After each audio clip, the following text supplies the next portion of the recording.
Alors aujourd'hui, je suis tombée sur ça.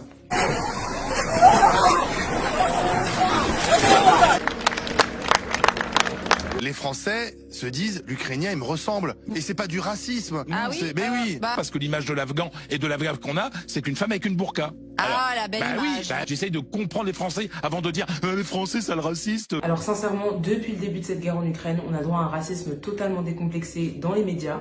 These are not refugees from Syria. These are Christians, they're white, they're very similar. It's very emotional for me because I see European people with blue eyes and blonde hair being killed. Je pense qu'on a tous vu ces images horribles de Noirs en Ukraine qu'on empêche de monter dans les trains pour évacuer.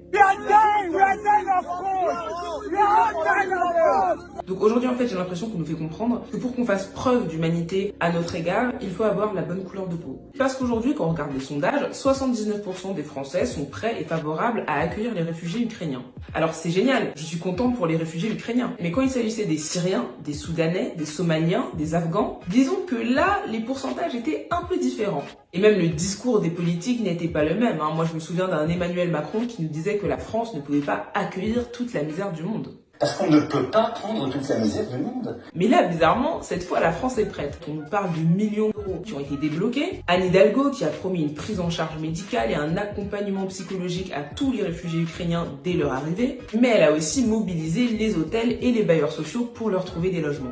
Encore une fois, je suis très contente pour les réfugiés ukrainiens parce qu'effectivement, c'est comme ça que tous les réfugiés qui fuient des guerres devraient être accueillis. Mais malheureusement, force est de constater qu'il y a 2 poids, 2 mesures. Parce que quand c'était des réfugiés noirs et arabes qui étaient entassés dans des campements insalubres, on nous disait qu'il n'y avait pas assez de moyens, qu'il n'y avait pas assez de bailleurs sociaux et pas assez d'hôtels. Quand c'était des réfugiés noirs ou arabes, souvenez-vous, la maire de Calais avait interdit la distribution de repas aux migrants. Mais par contre, quand c'est des migrants ukrainiens, blancs, blonds et aux yeux bleus, la maire de Calais les accueille carrément bras ouverts à la mairie. Et il suffit de regarder dernièrement le traitement réservé aux migrants subsahariens en Espagne, battus par les forces de l'ordre, alors que c'est la même Espagne qui nous dit vouloir accueillir à bras ouverts les réfugiés ukrainiens. Donc bon, à un certain moment, j'avais vraiment besoin de m'exprimer sur cette hypocrisie et ces doubles standards qu'en plus, ils essayent de justifier. Parce que les Ukrainiens, ce sont surtout des chrétiens orthodoxes. Il y a aussi des catholiques, mais enfin, donc ça reste la culture chrétienne. Donc en gros, en fait, avant d'être des êtres humains, on est d'abord des religions. Toi, si t'es chrétien, catholique, protestant, ok, je t'aide. Toi, par contre, si t'es pas chrétien,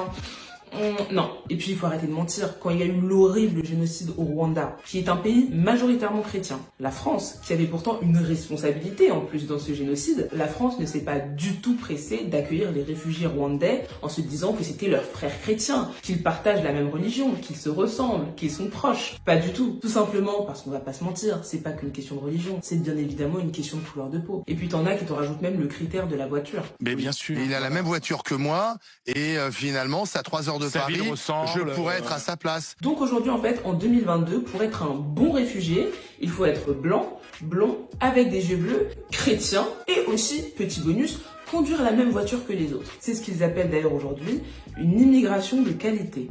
Une immigration de grande qualité, en revanche.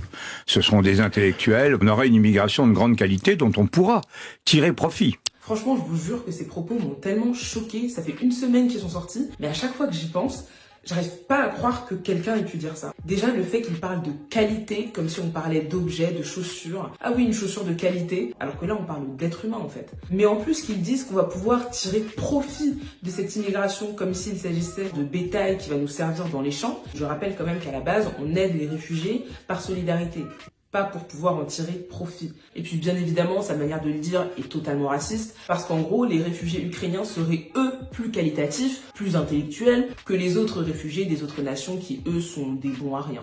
Donc ça prouve encore une fois à quel point leur raisonnement est profondément raciste. Parce que dans leur tête, les Ukrainiens qui leur ressemblent, forcément ça va être des intellectuels qualitatifs. Par contre, les réfugiés des autres pays qui ne leur ressemblent pas, là non, désolé, c'est impossible. Donc bref, plus sérieusement, j'avais vraiment envie d'en parler avec vous parce que ça m'a vraiment dégoûté ces derniers jours. Donc dites-moi ce que vous en pensez dans les commentaires. Encore une fois, je suis contente pour les Ukrainiens qu'ils soient bien accueillis parce que ça devrait être la norme pour tous les réfugiés. Et ce qui me fait mal, c'est de savoir que quand c'est des réfugiés qui me ressemblent, ils auront malheureusement un traitement et un sort totalement différent.